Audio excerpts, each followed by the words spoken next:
Coba perkenalkan diri Anda sendiri, tinggi sekali dan sekarang tinggi aslinya berapa? 176.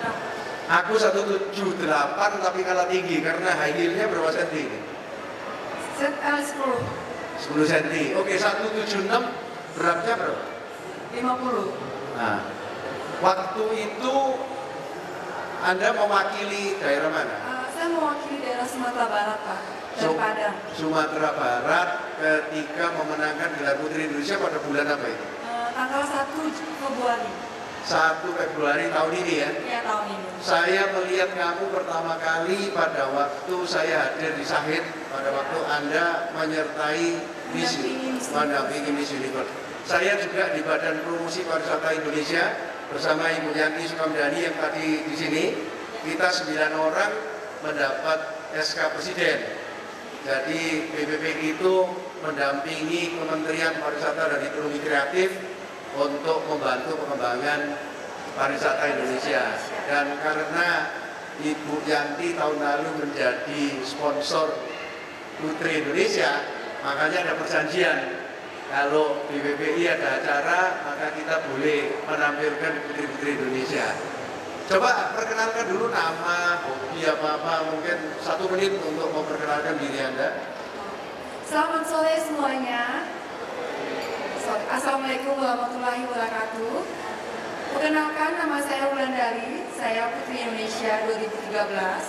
Senang sekali saya ikut bangga bisa diundang ke sini di acara terhormat diskusi panel Women Influencer, dan Yayasan Putri Indonesia sendiri mengirim saya ke sini agar bisa sering dengan semua Bapak dan Ibu hadirin yang hadir pada kesempatan yang berbahagia ini. Cukup? Oke, silakan tepuk tangan. Duduk sini Wulandari. Nah, ini bukan putri tapi sangat terkenal. Bribtu Eka. Kok tepuk tangannya keras sekali ini ya? Eka masuk polisi mulai kapan? Saya mendirikan tahun 2005, kemudian dilantik tahun 2006. 2006 lulus sebagai Bribda. Bribda. Ya, saya kebetulan penasihat ahli Kapolri juga sudah 8 tahun dan mengajar di Sesbimdi, sekolah staf dan komando paling tinggi sebelum orang bisa jadi jenderal biasanya ya. Nanti pada suatu ketika nanti Eka masuk Sesbimdi juga, dan itu nggak bisa jadi jenderal ya. Dulu ceritanya gimana kok bisa tahu-tahu terkenal sekarang menjadi bintang televisi? Sebenarnya untuk menjadi terkenal itu bukan salah satu misi dari kami. Kami hanya sebagai pelaksana dari apa yang telah menjadi kebijakan pimpinan. Jadi ceritanya pada saat itu tahun 2010 ada seleksi presenter untuk membawakan traffic di NTMC, dan kemudian salah dari kurang lebih 200 peserta, nama saya ada di daftar surat perintah. Kemudian saya mengikuti seleksi dan dari 200 peserta itu tersisalah 6 orang, termasuk saya. Sekarang keluar di televisi tiap hari jam berapa? Dari mulai jam 6 pagi. Siapa yang suka sama Bribtu Eka? Tanda tangan. Malu-malu semua itu yang laki-laki semua ini ya. Yang perempuan tidak mau angkat tangan ini ya. Oke, semua suka ini, cuma tidak mau ngomong ini ya. Silakan, Eka. Ini gimana? Tina Talisa lagi dalam perjalanan atau tidak jadi? Hah? Terjebak macet. Ini Tina Talisa ini teman saya juga ini, ya. Apa kabar Indonesia Maju dulu? Dan Tina ini hamil ya sekarang ya, pada saat ini ya, lagi hamil ya. Jadi mungkin hamil dan sebagainya. Tapi sebetulnya kita kepingin menampilkan kalau tadi yang di sini adalah pengusaha-pengusaha, ya. Ada Ibu Yanti, ada Ririn yang Bank Mandiri dan sebagainya, yang tugasnya mengenal wanita sebagai customer, kemudian memarketingkan sesuatu pada perempuan. Kalau sekarang hari ini stage ini diserahkan pada perempuan-perempuan muda Indonesia yang berprestasi. Saya ke Wulandari dulu, ya, silakan. Ya, ininya apa? Mic-nya ada ya. Sejak dilantik bulan Februari sampai sekarang sudah bertugas apa saja? Banyak sekali Pak. Satu hari setelah saya dilantik, Saya ingat saya dikirim ke kedutaan Amerika menghadapi 350 orang yang kena HIV/AIDS, dan saat itu satu hari malamnya saya dikasih crown, paginya saya sudah menghadiri acara tersebut. Dan selanjutnya kebetulan ada Miss Universe, saya menemani dia mengelilingi beberapa kota di Indonesia, dan juga saya telah mengunjungi Riau, Medan, Jogja, Bali, dan juga kegiatan sosial lainnya yang dibantu oleh Yayasan Putri Indonesia. Dan hari ini bisa berada di sini juga. Ini adalah salah satu kegiatan Putri Indonesia. Ya. Habis ini pasti mewakili Indonesia ke Miss Universe ya. Kapan itu Miss Universe? Masalah Miss Universe-nya kita belum tahu kapan exactly tanggalnya. Tapi kemungkinan sama dengan Miss Universe sebelumnya, itu diadain bulan Desember sebelum Christmas, sebelum Natal. Tahun ini di mana? Tahun ini sebenarnya kita belum dikasih tahu secara announcement-nya bakal di mana. Perkiraan kita kemungkinan di Puerto Rico, kalau nggak di Cina. Miss World kayaknya bakal di Indonesia ya? Iya, di Indonesia, World, ya. Miss World ya. Dan yang berangkat ke Miss World untuk mewakili Indonesia adalah hasil pemilihan dari Miss Indonesia. Kalau Putri Iya. Indonesia ke Miss Universe ya. Putri Indonesia ke Miss Universe. Sebelum menang di Miss Putri Indonesia, Wulandari ini sudah menang gelar apa saja sebelumnya? Sebelum mengikuti Putri Indonesia, saya memang telah aktif di dunia modeling dan juga sempat mengikuti pemilihan model of the year Pak di Cina. Itu diikuti oleh 48 negara dan alhamdulillah waktu itu saya menang juara 3 dan The Best Catwalk. Dan tahun 2010 saya sempat mengikuti top model Asia, diikuti seluruh negara Asia, dan alhamdulillah itu juara 1, itu tahun 2010. Dan somehow saya tiba-tiba ingin ikut Putri Indonesia pada tahun 2013. Saya ikut dan menang juara 1. Nah, sebelum ikut Putri Indonesia karena mewakili Sumatera Barat, pasti menang dulu di Sumatera Barat atau langsung ditunjuk mewakili Sumatera Barat? Ditunjuk dari Pemda Sumbawa untuk mewakili Sumatera Barat. Oh, jadi Pemda itu menunjuk orangnya untuk Putri Indonesia ya? Tapi memang kuliah di Jakarta sebelumnya. SMA di Padang dan kuliahnya baru pindah ke Jakarta sekitar 4 tahun yang lalu. Jadi memang orang kampung pindah ke sini, pindah ke Jakarta dan ikut pemilihan. Dan sekarang udah lulus? Sekarang saya lagi kuliah 2 mata kuliah, jurusan komunikasi dan jurusan hukum. Dua-duanya berjalan seiring. Komunikasi sama hukum? Hukum. Di mana universitas? Hukumnya di IPLAM, kalau komunikasinya di Universitas Paramani. Di mana cara bagi waktunya? Luar biasa sih Pak, saya sempat kayak semalam, kalau hukum cuma 2 kali seminggu, jadi cuma Senin dan Jumat. Kalau kuliah komunikasi memang selama jadi putri saya harus pending dulu, harus cuti Pak, 2 semester, karena persiapannya lebih matang pas ke MU gitu. Wow. Dan sebagai Putri Indonesia, selain bahasa Indonesia dan bahasa Inggris, ada bahasa apa lagi yang dikuasai? Saya bisa sedikit bahasa Jerman, bisa bahasa Padang pastinya karena orang Padang, bisa bahasa Jerman. Bahasa Jerman ya? Kenapa? Memang pernah tinggal di Jerman? Tadinya saya berpikiran setelah lulus S1 di Indonesia, saya pengen ambil S2-nya di Swiss. Jadi ketika saya tes, saya pikir kita bisa bahasa Inggris, bahasa internasional, tapi ternyata harus bisa bahasa Jerman juga. Jadi saya belajar bahasa Jerman. Ini satu pertanyaan yang saya memiliki hati saya. Orang biasanya kalau menang top model, kemudian apalagi modeling ya, dulu kan model ya, menangnya di top model kan beda jauh itu dengan Putri Indonesia itu. Kalau Putri Indonesia katanya kan 3B gitu ya. Brain, beauty, behavior. Nah, beauty, brain, behavior. Pada waktu Anda jadi model, itu tentunya fisik kan yang nomor 1. Brain nggak ya mungkin dinilai tapi nggak terlalu. Ya itu suatu persepsi yang sedikit menurut saya tidak begitu benar. Karena ketika kita menjadi model, it's not easy gitu. Karena kita mesti memakai sebuah pakaian, bagaimana ibu, bapak yang melihat kita mau membeli pakaian tersebut. Dan kita butuh cara untuk itu. Kalau kita tidak smart enough to do it, orang nggak akan tertarik dengan apa yang kita pakai, mereka nggak akan beli. Jadi model itu tidak hanya cantik, mereka juga smart. Mereka tahu bagaimana membawakan baju, kelihatan indah, dan ibu-ibu mau membeli baju tersebut. Gitu. Ya, dan behavior juga ya. Behavior juga. Kalau behavior kita di luar panggung kemudian kurang bagus, nanti nama sebagai model juga hancur juga ya. Jadi tidak diperlukan persiapan-persiapan khusus. Kalau di Brasilia itu sampai ada sekolahnya itu untuk menjadi Miss Universe Visual. Di Indonesia kan nggak ada. Ada sekolah di mana itu untuk memenangkan putri Indonesia? Kalau saya sendiri sih dari kecil memang ada udah ada bakatnya, kata orang tua saya begitu, udah ada kelihatannya pengen jadi model. Kalau sekarang kan di Indonesia sendiri sudah tersedia banyak agensi dan juga ada sekolah modeling juga, sekolah kepribadian. Jadi memang udah ada sekolahnya juga Pak. Tapi sekolah menjadi putri Indonesia belum ada. Belum ada. Kalau di Brasil ada itu sekolah menjadi Miss World, ya. Miss Universe ada. Jadi diajari semuanya yang bakal diuji itu kira-kira apa. Kalau di sini kan sekolah menjadi model. Ini kan sangat berbeda ya. Persiapannya berbeda. Jadi lebih banyak persiapan sendiri ini kayaknya ya. Oke, tepuk tangan untuk Wulandari. Eka, banyak yang kepingin tahu ini Eka ini rahasianya gimana ini sebetulnya. Diam-diam.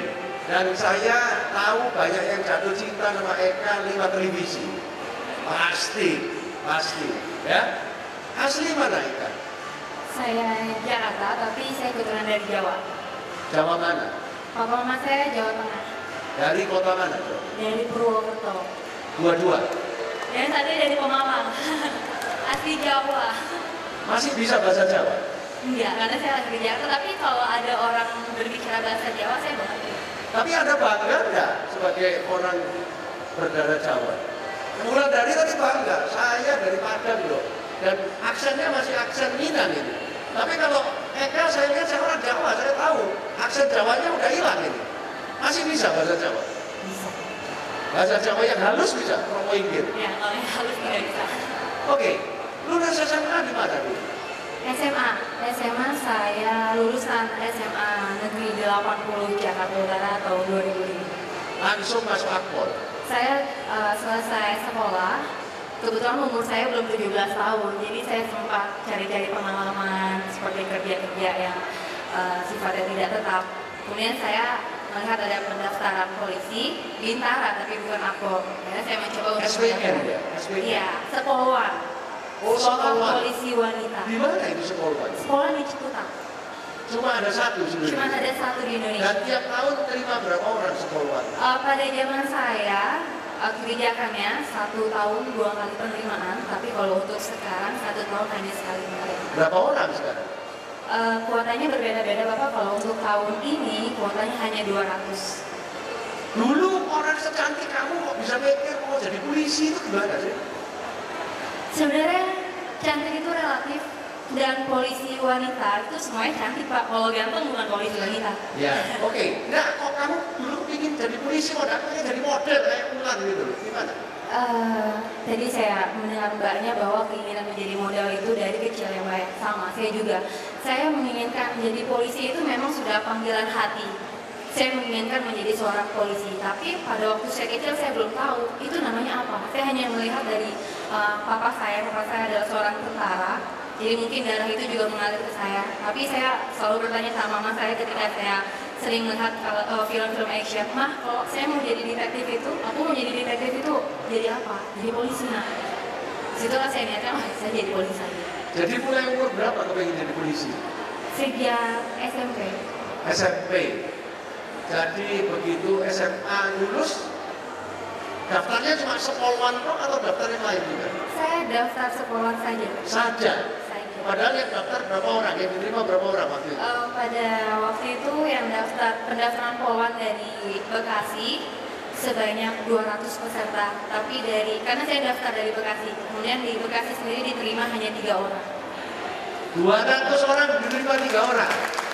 Ini mungkin yang dulu bagian penerimaan ini laki dulu ya. Dan kamu kalau ikut pemilihan Putri Bekasi pasti jadi Putri Bekasi, ya kan? Iya kan? Sekarang gimana rasanya sudah jadi bintang televisi, Memang ada 6 ya, tiap pagi yang keluar ada 6 ya. Sekarang sudah bertambah Berapa? menjadi 8.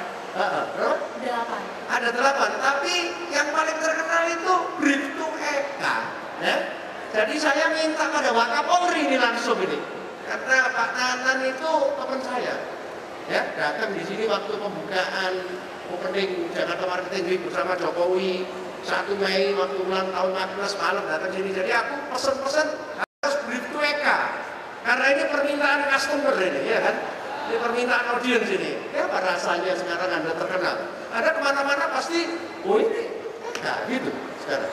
Kalau saya pribadi, saya tidak merasa diri saya terkenal, famous, atau sebagainya, karena saya ataupun kami ada di televisi, di media itu pun karena sebuah pelayanan terhadap masyarakat, bukan untuk mencari tenar, seperti itu Pak. Tapi dilatih apa itu? Saya ketemu sama pelatih kamu itu, Ibu siapa itu? Yang datang ke kantor, ha? Ibu Rini.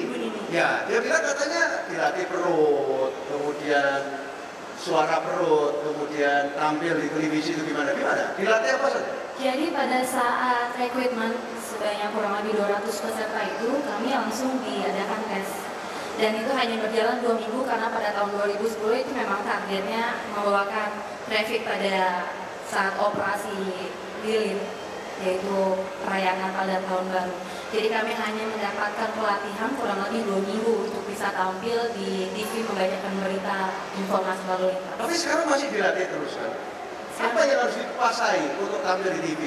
Suara atau apa? Apa lagi? Menguasai sepertinya biasa saja sih Pak. Kalau kami memang kalau untuk suara kan biarkan dilatih untuk di televisi, kita sehari-hari juga diambil apel, jadi sudah mungkin terbiasa dengan suara yang lantang.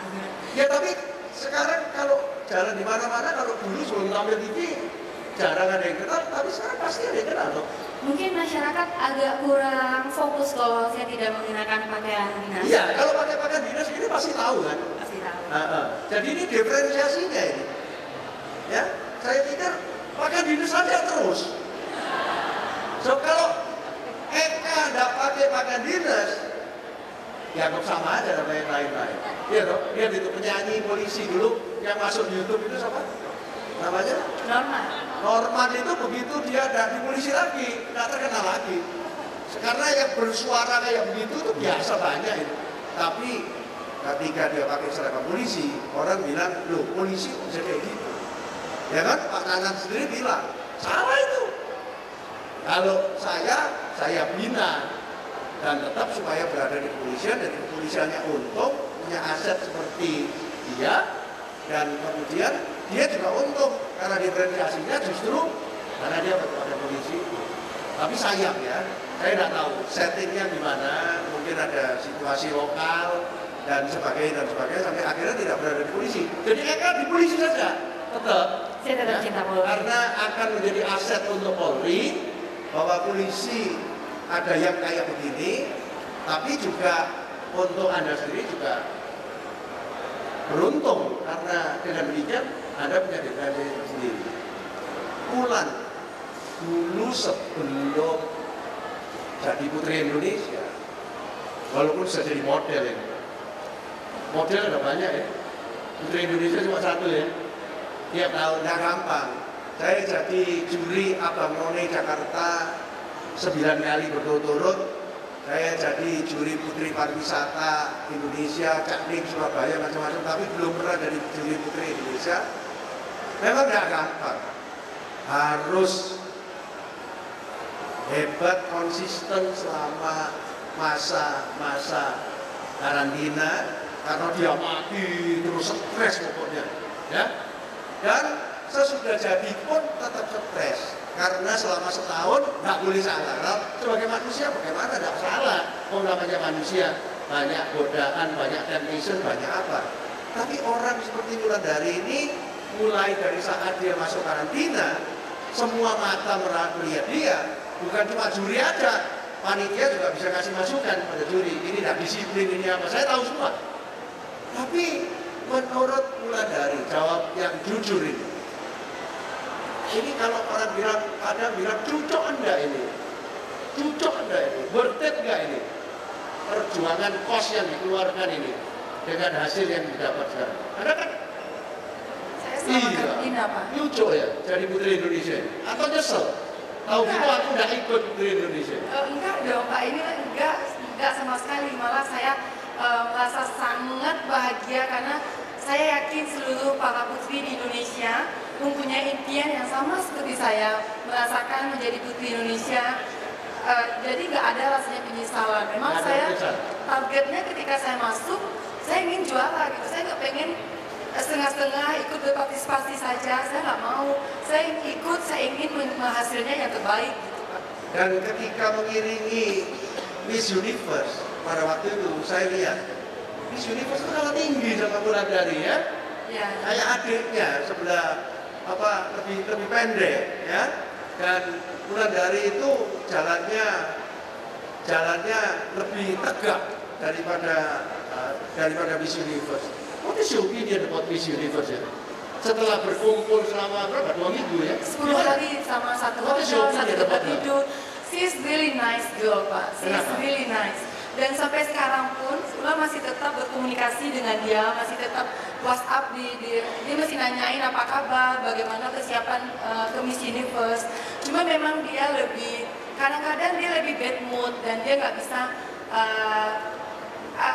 bisa tersenyum.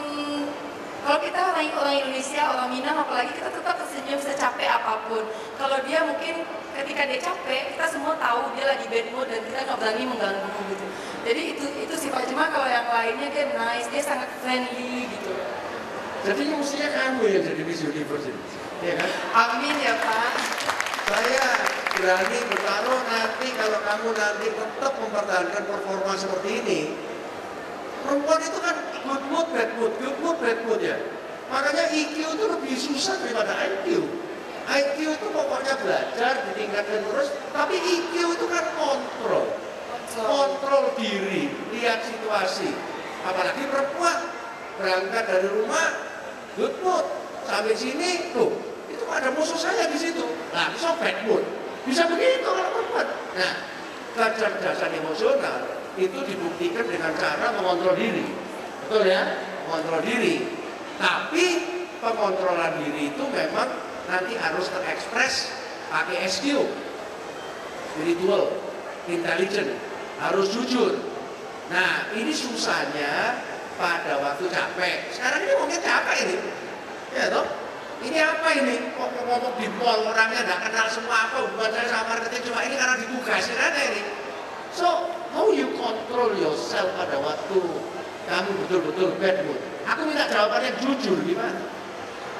Kalau lagi capek itu pasti Pak, saya merasa ada satu titik, aduh capek sekali karena menjadi putri itu kan responsibility-nya luar biasa, tanggung jawabnya, harapan masyarakatnya, itu is not easy Pak. Cuma karena saya percaya ketika kita melakukan segala sesuatunya dengan tulus, dari hati dan kita enjoy, ya jadinya juga jadi dibawa fun gitu Pak. Karena lakukanlah segala sesuatunya dari hati. Kalau terpaksa ya hasilnya juga orang bisa melihat ketika saya senyum yang senang dengan senyum yang saya buat gitu loh Pak. Jadi ya lakukan dengan hati. Sekarang tinggal di apartemen kan? Dengan 3 putri yang lain. Iya, dengan 3 putri yang lain. Jadi masuk karantina lagi sebetulnya. Iya, benar sekali.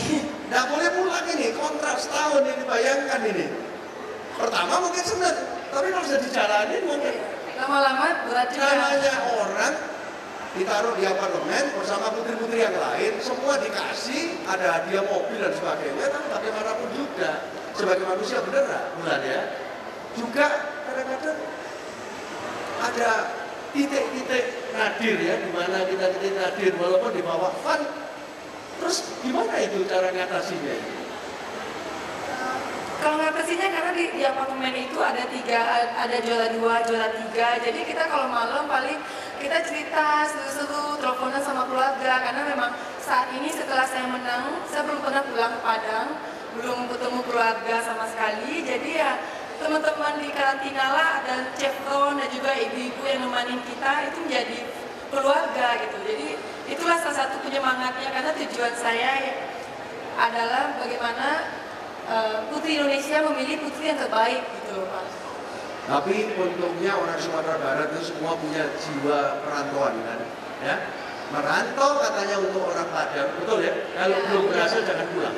Ya, ada pantun orang Padang bilang. Di mana? Ada pantunnya, Pak. Jadi pantun orang Padang itu, karatau madang di hulu, marantau bujang dalu, babuah paguno balun, di kampung paguno balun.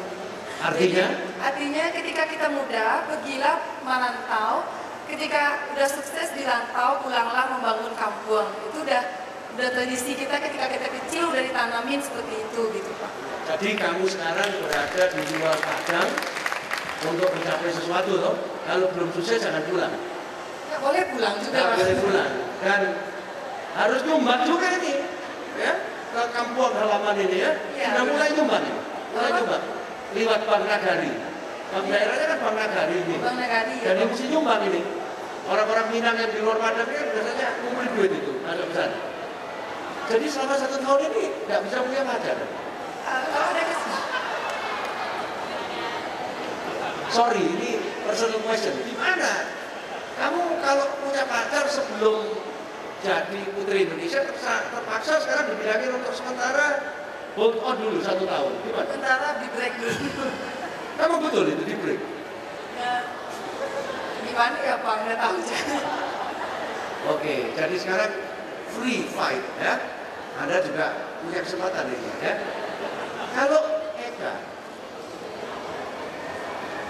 sudah punya pacar?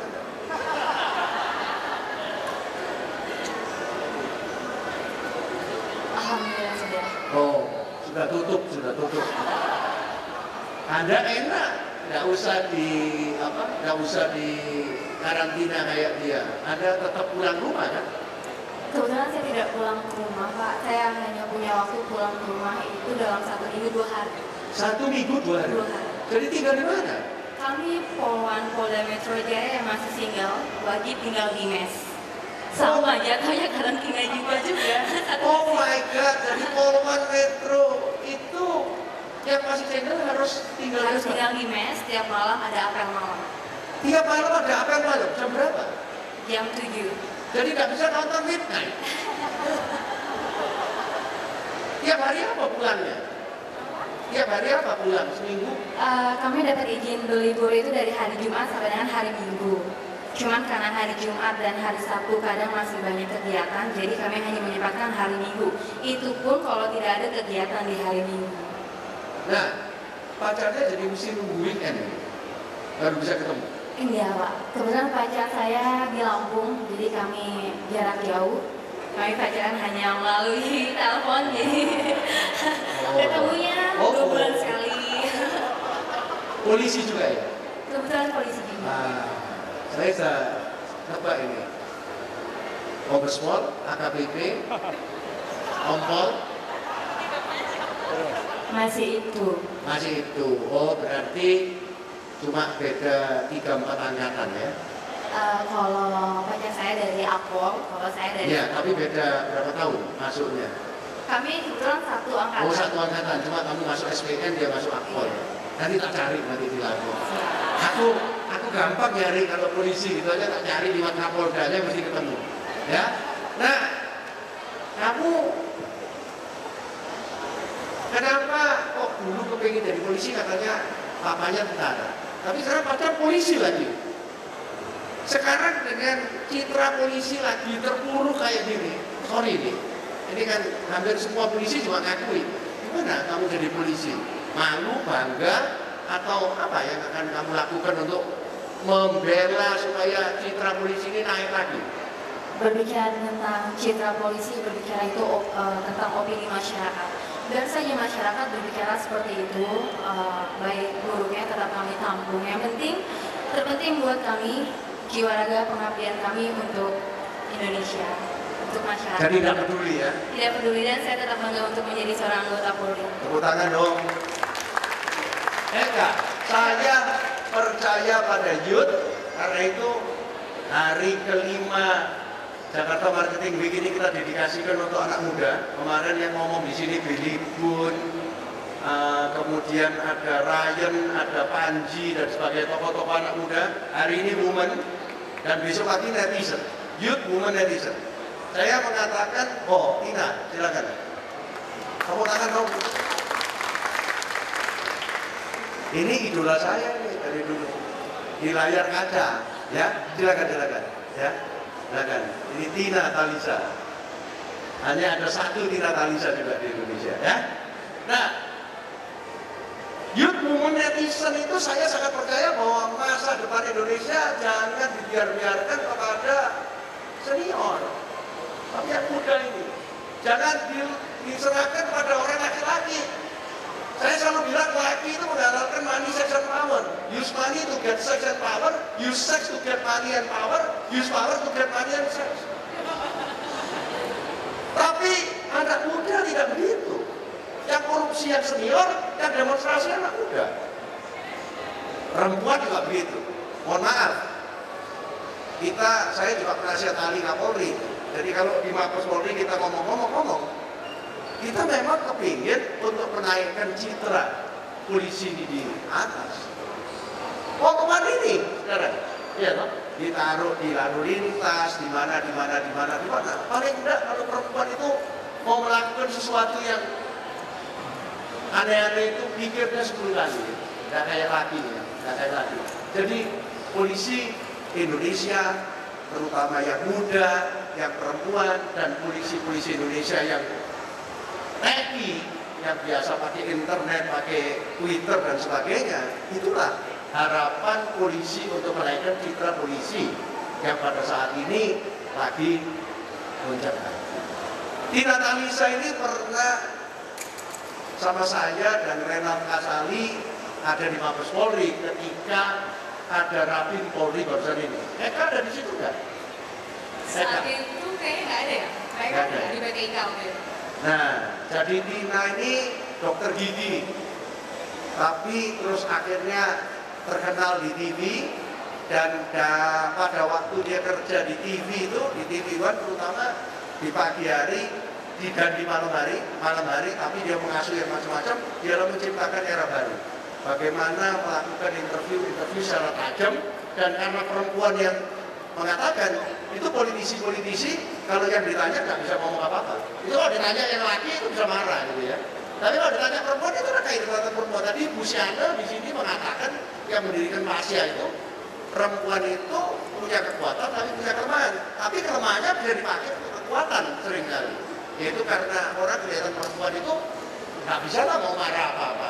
Nah, Tina ini dulu sebelum terkenal sama masuk dengan acara-acaranya menjadi terkenal, tapi sekarang sesudah menikah dan sekarang mulai mengandung, lihat itu perempuan itu seperti yang dikatakan tadi oleh Ibu Menpora tadi, isinya Menpora, perempuan terutama orang Jawa katanya, bagaimanapun juga di rumah itu harus tetap nomor 2 khusus suami. Jadi dengan sukarela ini mengundurkan diri dari acaranya yang begitu hebat. Sekarang masih punya acara di pagi hari di Indosiar masih sudah hanya sebulan sekali sih. Padahal dulu terkenal. Ini bukti bahwa perempuan Indonesia itu akhirnya di rumah juga masih kembali lagi pada kodratnya. Pertanyaan saya, gimana perasaannya? Kalau tadi berdua ini saya tanyain dari nggak terkenal jadi terkenal apa rasanya, kalau Tina gimana? Dulu kemana-mana pasti disapa orang, wah ini Tina yang seksi itu, ini Tina yang pinter, ini Tina yang cantik, dokter gigi kok bisa kayak gitu. Nah sekarang terus hilang ini gimana? Gak ada sesuatu yang hilang. Sekarang Tina yang gendut karena sedang mengandung 8 bulan. Kalau boleh saya ceritakan sedikit Pak Irwan, terima kasih juga untuk undangannya, mohon maaf saya terlambat. Saat saya memutuskan pindah dari TV One ke Indosiar, sebetulnya bukan karena sudah menikah dan merencanakan kehamilan, tapi memang saat itu ada ajakan dari Indosiar dengan manajemen barunya untuk berkarya di sana. Tapi kalau buat saya, sebetulnya sebagai broadcaster, saya merasa tidak mengkhianati profesi, artinya saya tetap jadi broadcaster, tapi memang pasti ada konsekuensi dari pilihan kan Pak ya. Jadi kalau misalnya saya tetap di TV One, tentu kurang lebih acara Apa Kabar Indonesia Malam barangkali masih saya pegang juga. Tetapi pada saat pindah ke Indosiar, saya ada di tempat dengan porsi berkarya yang berbeda. Kalau di TV One, saya suka mengibaratkannya seperti makanan. Kalau di TV One main porsi adalah news memang, Tapi kalau di TV hiburan seperti RCTI, SCTV termasuk Indosiar, maka main course-nya adalah hiburan. Jadi news ini dibilang appetizer juga enggak, dibilang dessert juga enggak, tapi memang ada. Jadi memang porsinya yang berbeda, dan dengan porsi yang berbeda itu maka tentu kebutuhan akan peran presenter pun, termasuk saya di dalamnya juga tidak sebanyak kebutuhan di TV One. Program berita pun tidak sebanyak yang ada di TV One, dan termasuk dari sisi image. Kalau bisa berbicara soal rating dan share, biasanya TV hiburan lebih besar dibandingkan dengan TV news. Tapi dalam hal image, saya yakin Bapak Ibu juga, walaupun sekarang misalnya ada wajah-wajah baru di Metro TV, karena Metro TV pun ditinggalkan beberapa teman segeran masih saya, seperti Tommy Cokro udah keluar, Gariza Fauzi keluar, Tasya Liumila keluar, Kania Sukrisnawinata keluar, di TV One saya keluar, Grace Natali keluar, Ratna Dumila keluar, Rahma Sarita sebelumnya sudah duluan keluar. Pada saat kami keluar kan sebetulnya ada regenerasi di dalam, jadi sangat mudah buat publik mengenal wajah-wajah baru dari TV One dan juga Metro TV sebagai news person. Nah, sementara kami ini, misalnya Ratna Dumila sekarang pindah ke Kompas TV, pasti jarang, lebih sedikit yang nonton dibanding TV One. Kania Sukrisnawinata sedang persiapan siaran di Bloomberg, kelihatannya juga akan lebih sedikit pemirsanya dibandingkan Metro TV. Nah, termasuk saya pikir ini masalah konsekuensi atas pilihan Pak, karena pada saat saya masuk ke Indosiar pun saya harus bekerja ekstra untuk meramu program berita yang penontonnya sebetulnya bukan penonton berita. Jadi kalau buat saya, dari satu sisi mungkin Bapak melihatnya dari populer nggak populer gitu ya. Tapi kalau buat saya memang itu adalah salah satu konsekuensinya. Tapi di sisi lain, dari sisi misalnya nih, kalau dari sisi karir, sebetulnya dari secara struktur ada peningkatan bagi saya karena dipercaya dari sisi manajerial di porsi yang lebih besar tanggung jawabnya dibandingkan dengan TV One. Di TV One sebagai produser, sekarang di Indosiar sebagai kepala departemen. Jadi memang ada konsekuensi terhadap pilihan itu Pak. Tapi kalau soal newsnya, menurut saya mainannya itu aja sebetulnya. Selama kita masih sebagai news person mau pindah-pindah TV pun sebetulnya masih itu saja yang kami kerjakan, tapi berbeda lingkungan kerja, berbeda sasaran pemirsa yang dituju, berbeda cara pengemasan. Nah menurut saya itu justru membuat kaya dari sisi wawasan dan juga pengalaman bagi kami para broadcaster. Misalnya belajar dari negara lain, kalau kita berkiblat kepada dunia broadcast di negara barat, entah itu di Amerika atau misalnya di Inggris, di Amerika juga sama kan Pak. Anchor itu ya banyak juga yang bergerak berpindah dengan segala konsekuensinya. Misalnya ada Farid Zakaria dulu di CNN, sekarang di Al Jazeera, tentu berbeda respon penontonnya terhadap dirinya. Saya juga sama sekarang, pasti beda respon pemirsa dan ekspektasi pemirsa TV One dulu dengan saya sekarang. Saya siaran di 1 bulan sekali, tentu exposure terhadap publik akan minim dibandingkan siaran setiap hari Senin sampai Jumat dengan durasi 1,5 sampai 2 jam dulu. Gitu, Pak. News itu kan biasanya yang nonton mayoritas laki ya pasti. Iya kan? Saya tidak tahu riset terbaru, tapi pada saat saya meninggalkan TV One tahun 2011 akhir, penonton Apa Kabar Indonesia Malam itu ternyata beda tipis Pak, antara laki-laki dan perempuan. Jadi laki-laki 54%, perempuan 46%. Wow. Jadi ternyata perempuan itu sekarang melek informasi juga Pak. Jadi jangan berpikir bahwa kalau presenter harus didandanin misalnya cantik, menarik itu cuma untuk menarik perhatian laki-laki, ternyata enggak, penontonnya perempuan juga banyak. Jadi daya tarik seorang presenter saya yakin bukan hanya karena sekadar tampilan luarnya, tapi kontennya yang dibeli. Saya malah sering bilang presenter itu pada akhirnya yang dijual kepada publik adalah kredibilitas kok Pak. Jadi seberapa kita dipercaya sama penonton. Jadi misalnya kalau saya siaran, kalau teman presenter yang lain sedang siaran atau live report atau wawancara apapun, sebetulnya yang paling penting adalah seberapa kita dipercaya sama pemirsa. Jangan sampai pemirsa gini, kalau Tina yang ngomong biasanya banyak salahnya, nggak percaya deh. Atau misalnya, kalau reporternya si X lagi laporan, biasanya pasti banyak salahnya, nggak percaya deh. Nah itu yang paling berat buat kita Pak. Begitu nggak dipercaya, ya. Tapi yang saya paling kagumi dari Tina itu kan adalah ketika mewawancarai para politician itu harus menguasai masalah itu lebih dalam dari dia gitu ya. Dan konteksnya mesti lebih, aspeknya lebih luas. sehingga bisa mewakili pemirsa untuk menanyakan suatu. Kalau yang ditanyakan itu saja, pemirsa tidak bisa mewakili pemirsa, pemirsa itu boring. Dan saya melihat Tina ini selalu seolah-olah bisa mewakili saya. Saya ingin tanya itu, tapi kan saya tidak bisa. Itu selalu Tina itu dengan gesitnya masuk dan mengejar di situ, sehingga orang akhirnya tidak mempersoalkan apakah Tina itu cantik atau enggak. Cantik sih pasti cantik, tapi akhirnya konten ini yang taruhannya kan di konten. Akhirnya seperti Putri Indonesia katanya, brain, beauty, behavior. Orang tertarik beauty duluan, tapi sesudah itu brain. Akhirnya brain ini yang bisa menimbulkan kekaguman yang lebih dalam, dan akhirnya behavior sehari-hari orang ini gimana ini supaya bisa lebih sustainable kekaguman itu. Menurut Tina memang apa nasihat untuk Eka ini yang juga sekarang menjadi presenter baca berita tentang lalu lintas? Memang harus dipercaya gitu. Dari lihat itu jangan sampai informasi yang diberikan dengan salah gitu. Atau bisa ada peluang untuk Eka untuk menggali lebih lanjut. Gimana nasihatnya? Saya melihat polisi ini sukses dalam melakukan pencitraan. Pencitraan jangan selalu diartikan negatif ya, karena sesungguhnya setiap diri kita, setiap institusi juga butuh image yang baik di mata publik, termasuk kepolisian. Jadi kepolisian ini menurut saya sukses pada saat menampilkan polisi-polisi cantik, tetapi bukan cuma cantik, tetapi memang informasi dibutuhkan. Dan saya percaya kalau ditanya nih misalnya, dalam komunikasi itu yang penting isi pesannya atau cara menyampaikan pesannya, Bapak Ibu, Mbak, Mas. Kira-kira yang mana yang lebih penting? Caranya atau isinya? Ada yang boleh angkat tangan nggak? Cara? Siapa yang cara? Siapa yang isi boleh angkat tangan? Yang lainnya abstain ya Pak ya?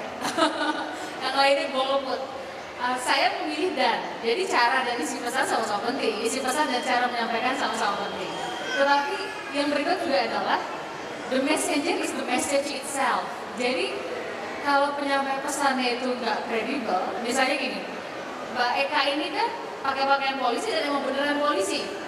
Jadi begitu Mbak Eka muncul mau bicara soal bagaimana keadaan lalu lintas saat ini, kita udah percaya duluan sama Mbak Eka. Tapi kalau yang tampilnya misalnya saya pakai baju dokter, terus mau ngomong lalu lintas, pasti orang mikir, dokter tahu apa sih, so tahu banget deh. Nah jadi biasanya seseorang itu pada saat kehadirannya ada di depan publik, dirinya sendiri sudah menjadi penguat bagi si pesannya itu sendiri. Pak Hermawan misalnya, Pak Hermawan bicara marketing, Pak Hermawan belum ngomong, yang lain udah mau nyembah-nyembah kali ya sebagai suhu, sebagai master. Tapi kalau Pak Hermawan mau berubah bicara soal pertanian, pasti orang pikir, Pak Hermawan mau ngomongin apa ya pertanian, bibit-bibit tanaman.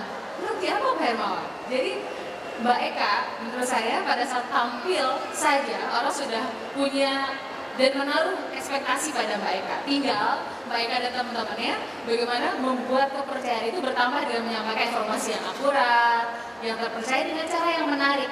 Jadi kalau tadi disampaikan oleh Bapak, Putri Indonesia ini dilihat pertama cantik dulu, iya pasti. Tapi Pak Hermawan, jadi perempuan cantik coba tanya bulan. Kadang-kadang nggak enak juga Pak. Apa? Perempuan cantik itu kalau cantik aja dibilang cantik doang, nggak ada isinya. Sebegitu nggak kan? Dia sudah merasa begitu. Atau kalau udah cantik pinter, udah cantik pinter, maruk amat sih. Jadi serba salah buat orang-orang seperti Wulan gitu ya, udah cantik, tinggi, punya prestasi, terus pinter. Kalau nggak pinter dibilang juga tuh kan, modal muka doang sih sama tinggi, nggak ada isinya sebenarnya. Jadi itu yang kadang-kadang tidak menyenangkan dari perempuan cantik seperti Wulan misalnya, atau teman-teman Putri Indonesia lain atau Miss Indonesia. Nah kalau bicara soal tadi Bapak saat tanya saya soal mewakili pemirsa, jadi presenter Pak atau jurnalis secara umum, kita itu harus agak kayak eyang-eyang. Kan kalau eyang subur ya, eyang subur kan katanya praktek perdukunan katanya. Tapi kalau kami jurnalis pun harus punya kemampuan untuk menilai apa yang publik butuhkan. Kan kalau Cenayang biasanya kan suka menduga prediksi siapa yang akan maju karirnya, turun karirnya. Nah kami pun harus bisa mewakili kira-kira apa ya yang pemirsa mau tahu. Kalau saya siaran, saya menempatkan diri saya sebagai rakyat kebanyakan kira-kira mau tahu apa dari orang tersebut. Bukan apa yang Tina Talisa pengen tahu, tapi Tina Talisa bisa melakukan apa supaya bisa mewakili pemirsa dan pemirsa merasa kebutuhannya terpenuhi dari pertanyaan itu. Itu yang saya sebut di marketing itu ada 3 tingkat, yaitu pertama kebutuhan dan kemauan customer. Kita harus tahu. Tapi yang lebih berat lagi masuk ke dalam harus tahu ekspektasi dan persepsi orang. Lebih dalam. Yang paling dalam lagi yang namanya anxiety desire, hasrat dan mimpi dari orang. Ini biasanya kalau orang ditanya, kamu mau berita yang mana sih? Nggak ngomong, nggak bisa. Kebutuhannya ini, ekspektasinya ini. Ini, tapi kalau dikasih langsung hebat banget ini. Kalau di sini, kalau kita sebagai presenter cuma kasih di sini, oke. Kalau di sini, aha, kamu hebat. Kalau di sini, wow. Jadi marketing 1.0 itu ya sebut oke. Marketing 2.0 itu ya sebut aha. Marketing 3.0 itu wow. Jadi mau jadi presenter, mau jadi putri, mau jadi apapun, buat saya itu doing marketing yourself. Kita mau sukses tuh mesti bisa market sendiri, apalagi mau jualan sesuatu. Kalau orang nggak percaya sama kita, sudah bisa. Dan supaya percaya dan bisa membuat orang wow, kita mesti mengetahui audiens kita ini, customer kita ini di mana gitu. Ya, Kak, dulu sebelum jadi presenter sendiri suka lihat Tina apa enggak di TV? Jujur enggak. Jujur enggak? Ya, karena saya bukan bergerak di staff, saya lebih sering di operasional. Jadi sebelum saya jadi presenter, saya lebih aktif di luar kantor. Sebelum jadi presenter malah nggak pernah lihat TV? Atau lihat TV-nya sinetron, nggak lihat news? Malah nggak pernah lihat TV. Nggak pernah? Mungkin nggak ada waktu buat lihat TV. Ya kan ada TV One, ada RCTV, ada RCTI. TV station apa sebelum jadi presenter yang sering dilihat? Kebetulan saya tidak terlalu suka untuk menonton TV. Saya lebih suka mendengarkan musik. Saya radio. Enggak, radio juga saya tidak terlalu suka. Saya lebih suka untuk mendengarkan musik. Karena dulu saya punya pemikiran waktu saya SMA, mungkin ini ideologi yang salah ya Mbak. Waktu saya SMA saya punya pemikiran TV itu pembodohan. Dulu Pak. Jadi saya malas nonton TV dan mungkin itu tertanam sampai dengan saya kerja, saya malas nonton TV. Itu dulu. Sekarang? Sekarang beda. Sekarang nonton TV apa? Sekarang nonton TV-nya Metro TV, TV One. Nggak di Metro TV dia, di Indosiar sekarang. Iya. Ya. Nggak pernah nonton Indosiar. Ya. Pagi kan sekarang? Sudah nggak Tadi siaran? kan kita apel Pak. Oke. Kalau Bulan pernah tahu Tina di televisi? Jujur. Tahu dengan acara ini apa kabar Indonesia Malam TV One itu lihat sering. Apa kesan kamu ketika melihat Tina pada waktu itu? Tadi saya setuju dengan apa bilang, Mbak Tina itu bisa mengungkapkan pertanyaan yang tadinya ingin saya tanyakan. Misalnya dia lagi ke VCB, saya ingin Mbak tanya dong gimana ini, tapi dia udah menanyakan gitu. Jadi saya sangat senang karena udah bisa mewakili apa yang ingin kita tanyakan, karena kita di rumah nggak bisa menanyakan gitu loh. Iya, persis kayak saya ya. Persis kayak Bapak bilang. Saya tadi mengatakan Tina bahwa masa depan Indonesia itu jangan diserahkan orang senior, tapi pergilah ke anak muda. Jangan diserahkan orang laki saja, tapi perempuan. Ya, karena perempuan ini pertahanan terakhir dari bangsa ini ya. Karena ketika yang laki-laki itu tadi mindset dan power tadi berdasarkan survei Maklas, perempuan itu justru lebih kuat values-nya, ya, nyimpen duit. Kalau yang laki aneh-aneh, dia punya duit, jadi anak-anaknya tetap terjaga dan sebagainya. Polisi yang ditaruh di jalan, kebanyakan polwan, supaya kalau ada temptation itu bagaimanapun juga perempuan itu mikirnya 10 kali. Kalau laki itu lebih pendek mikirnya itu. Dan Anda sebagai perempuan muda Indonesia berprestasi luar biasa, brain luar biasa, ya. Dulu orang bilang Tina itu cuma cantik, tapi sesudah mengenal, mendengar, mengakui, termasuk di Mabes Polri. Pinter ya Tina. Yang keluar sudah bukan cantik lagi. Cantik itu sudah biasa. Kalau kamu disebut orang cantik biasa kan. Sudah tidak bangga lagi toh. Tapi kamu sekarang kalau orang bilang Tina itu pinter, memang itu kenyataan. Sebagai orang muda perempuan yang pinter, apa yang salah di Indonesia pada saat itu? Kalau dibilang muda Pak, kalau pakai undang-undang soal pemuda sih udah nggak muda Pak. Iya. Muda itu sampai 30 tahun Iya, Pak. iya. Menpora tadi malam di sini 30, tapi kalau di makro sampai 35 lah. Berarti yes, saya masih muda. Ya, oke. Gimana? Apa yang salah di Indonesia sekarang? Menurut saya sebetulnya Atau tidak ada yang salah? pasti masih ada yang salah Pak, tapi nggak semuanya salah ya. Jadi saya sih lebih melihat kalau bisa kita sama-sama objektif. Kadang-kadang kalau bisa kita sama-sama objektif melihat situasi. Misalnya nih, saya melihat kondisi ekonomi katakanlah banyak yang menentang kenaikan harga BBM. Tapi kalau saya pribadi, ini jangan dianggap sebagai kebijakan redaksional Indosiar tempat saya bernaung. Saya setuju terhadap kenaikan harga BBM, saya pribadi.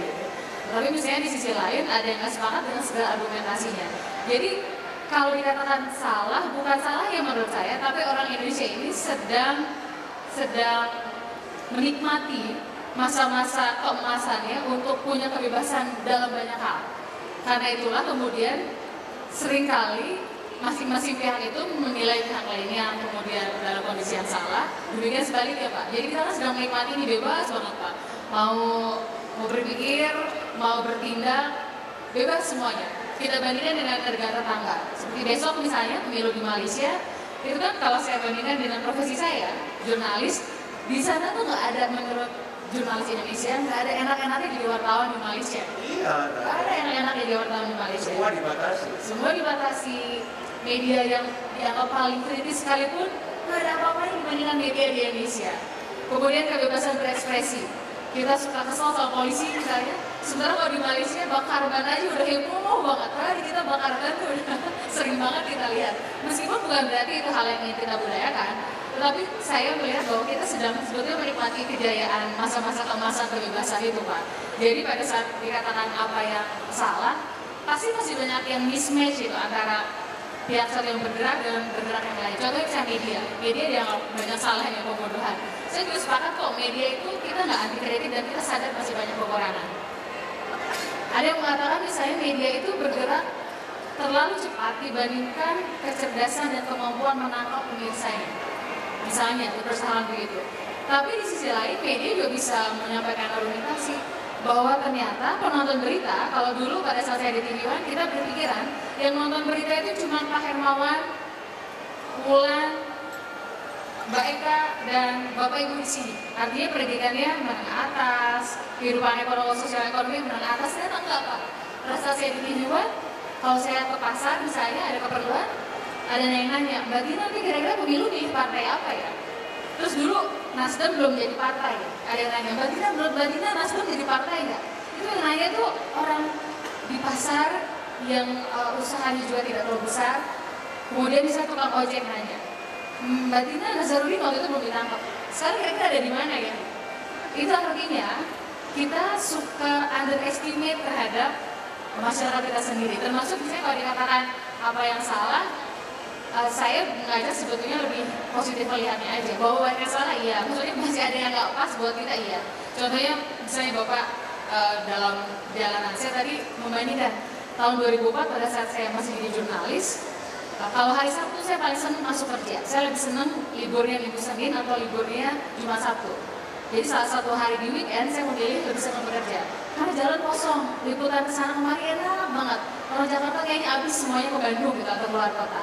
Tapi sekarang ternyata pemandangan itu nggak terjadi karena saya memandangnya berarti ada pertumbuhan ekonomi yang baik, orang bisa beli mobil makin banyak, ya jadi tambah numpluk jalannya. Jadi kalau dikatakan apa yang salah, menurut saya itu Pak, kita sebetulnya belum match banget pada saat menikmati kejayaan masa kemasan kebebasan ini Pak. Luar biasa ya, pinter sekali ya. Tepuk tangan dong untuk orang pinter.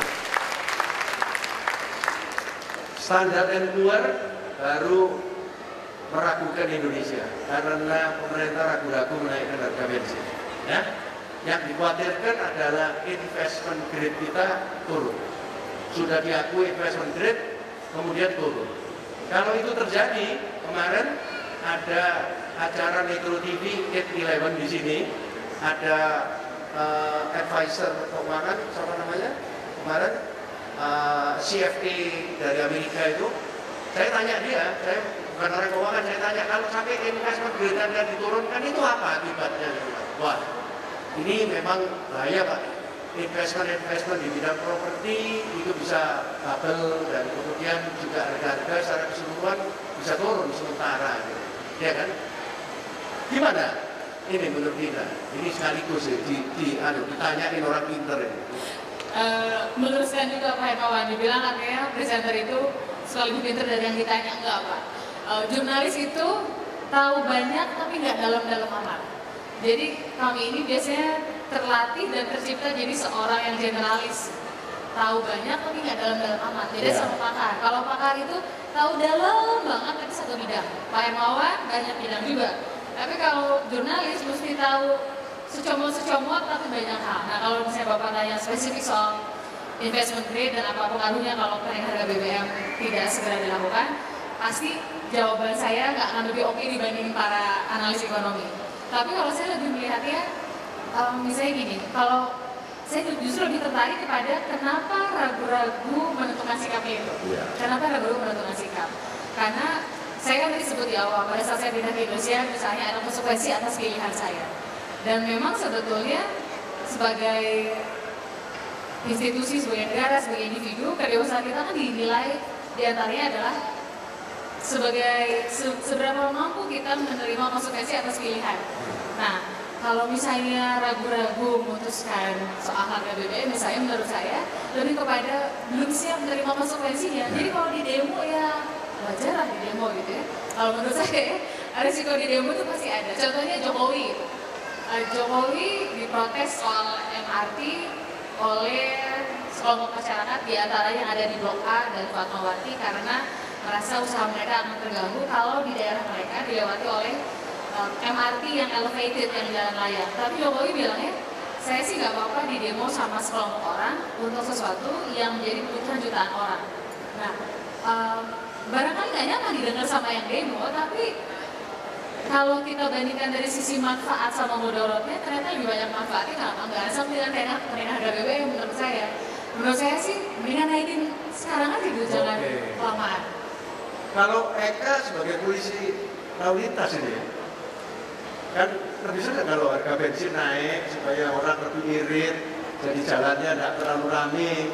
Gimana pendapat pribadi? Jadi siaran lalu lintasnya kalau lewat TV lebih enak. Kalau selalu sebelum pagi ngomong di sini macet, dimarahin orang, gitu ya kan? Gimana menurut Eka? Sekarang ini ada bahaya kalau kita ragu-ragu terus, tidak dinaikkan, karena takut kebijakannya kurang populis. Ini nanti bisa investment grade bisa diturunkan. Kalau dari segi pemberitaan lalu lintas ini gimana? Enak naik atau enggak ini? BBM.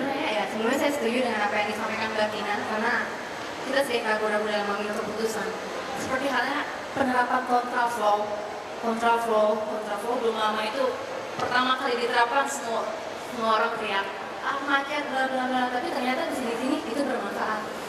Dan kemudian untuk harga BBM sendiri menurut saya itu tidak terlalu berpengaruh karena kebetulan saya kerja di Samsat, bagian pendaftaran kendaraan baru.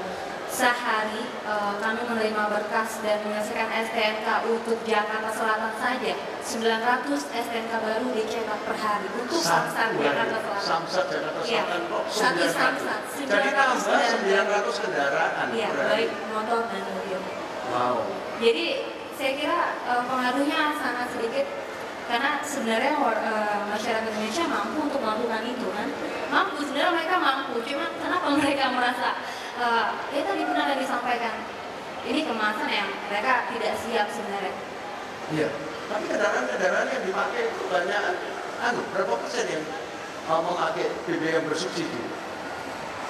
Hampir yang dipesan, hampir STNK yang dicetak sesuai dengan yang saya cetak di BBM 1 Samsat Jakarta Selatan, 80% itu adalah BBM bersubsidi. Iya, BBM bersubsidi. Karena kalau untuk yang tidak bersubsidi dia menggunakan form A dan itu hanya sedikit. Jadi kalau nggak naik-naik juga sayang ini momentumnya hilang ya. Ulan, Anda mewakili perempuan Indonesia, namanya aja Putri Indonesia. Bagaimana?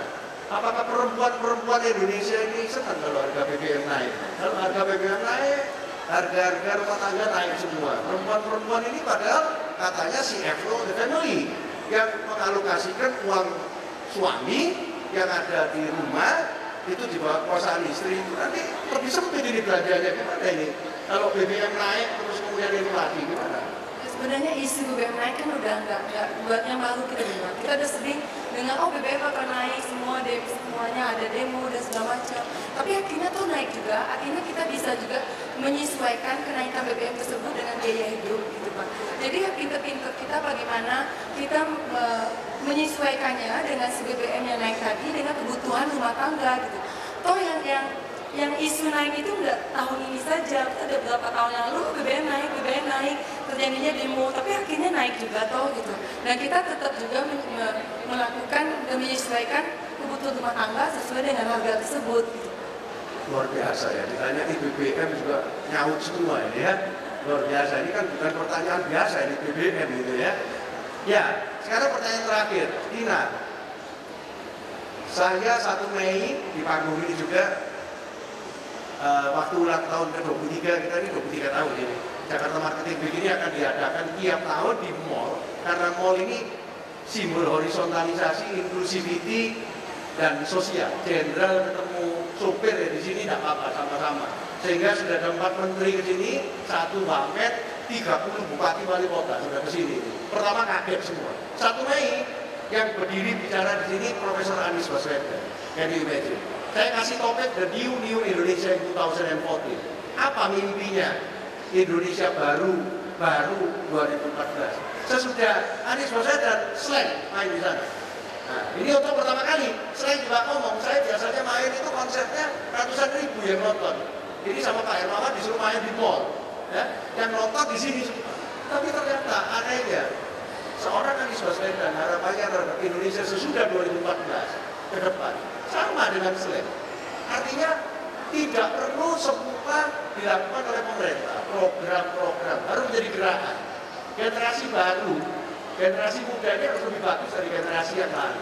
Kalau generasi muda ini cuma chatting, cuma ya apa? Internetnya banyak, tapi cuma chatting, cuma main-main, nggak jadi industri kreatif. Ini berat ini dia bilang. Tapi nggak bisa dibebankan pemerintah semua, UNAS segala macam. Harus menjadi gerakan. Ya, kalau Tina sendiri apa yang akan digerakkan sebagai jurnalis ini untuk mencapai Indonesia baru? Semua orang menurut profesinya sendiri harus menjadi bagian dari gerakan Indonesia, the new Indonesia ini. Kalau Tina sendiri apa yang mau dikontribusikan untuk Indonesia baru? Saya mau komentarin dulu tadi pernyataan yang Mbak Eka yang bilang bahwa kita suka ragu-ragu di antara soal kontraflow. Nah ini menurut saya hal yang nggak akan kita temui 10-15 tahun yang lalu. Mana berani gitu polisi gitu ya, maaf ya Mbak ya. Mana berani polisi buat komentarin kebijakan atasan dan pemerintah gitu. Ternyata Mbak Eka bisa menyuarakan itu. Nah itu yang saya bilang bahwa kita sedang menikmati sebetulnya masa ke masa dan tidak ada kebebasan, termasuk buat berbicara dan mengutarakan pendapat kita.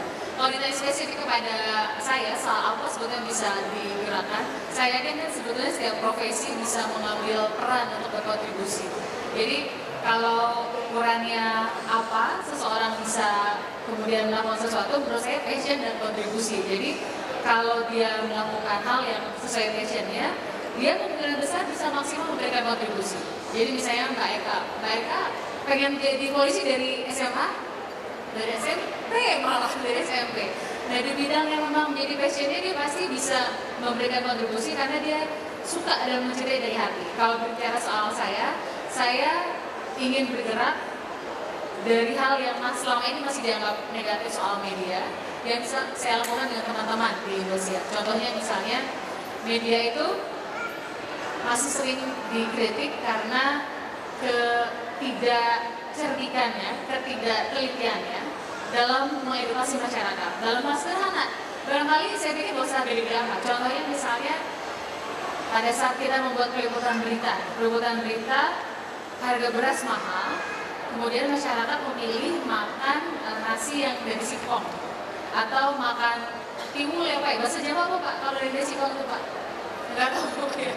Nah, seringkali kami ini para jurnalis tuh kalau bahasanya publik lebay katanya. Jadi misalnya kenapa sih dibilang salah makan singkong juga sama kan sumber karbohidrat. Nah saya sering di internal di kantor misalnya saya ingatkan ayo deh kita belajar untuk jangan sekadar yang penting apa yang dibuat sama pihak lain salah, terutama pemerintah. Pertama memang adalah watchdog sebagai pemantau dari luar pemerintahan, tetapi nggak selalu kok salah. Jadi misalnya kalau orang harga beras mahal kemudian kreatif membuat sumber karbohidrat dari singkong, apa yang salah dengan itu? Yang salah adalah kalau orang makan nasi aking, nasinya sudah basi, dijemur dan dimakan lagi, itu yang salah. Di antara itu Pak, jadi memberikan suasana yang lebih segar dan cerah tentang Indonesia. Saya pernah dikritik sama Mas Daniel Sparingga, staf khusus Presiden, dibilang gitu, Mbak Tina, kalau saya nggak nonton TV seminggu, nggak baca koran seminggu, nggak dengar radio seminggu, sebetulnya Indonesia itu nggak ada apa-apa, baik-baik aja. Tapi kalau saya udah nonton TV lagi, kayaknya Indonesia itu rusak lagi. Saya bilang, nggak gitu amat Mas Daniel. Masih banyak hal positif dari TV yang juga disebarkan. Contohnya misalnya, ada informasi misalnya nih ya, saya nggak ragu untuk menyebutkan program positif dari TV tetangga. Di Metro TV ada Kid Andy misalnya, yang memberikan semangat dan optimisme. Kemudian di Indosiar juga kita punya program Jelita, misalnya program jalan-jalan yang sebetulnya ringan tapi memberikan hal yang indah soal Indonesia. Jadi kalau poinnya apa, saya meyakini sebetulnya setiap dari kita ini, Pak Hermawan sih sudah leader di Makmusnya. Saya ajak kita untuk berikan tepuk tangan buat Makmus 23 tahun. Terima kasih.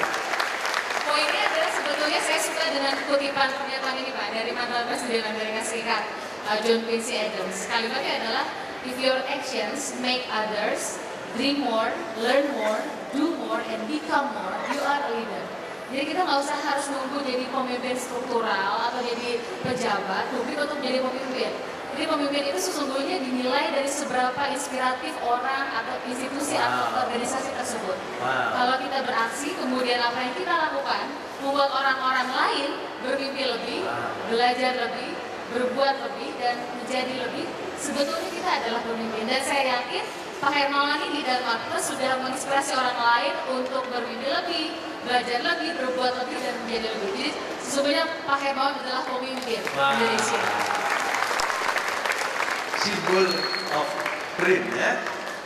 Mulat apa mimpinya Indonesia baru, New Indonesia 2014, terutama pada the beauty of Indonesia, putri-putri itu banyak di tiap hari, putri mana. Ini apa yang diharapkan dari putri-putri ini nanti supaya ikut membangun Indonesia menjadi gerakan ini apa? Terutama pada putri-putri itu. Pada putrinya ya Pak. Ya.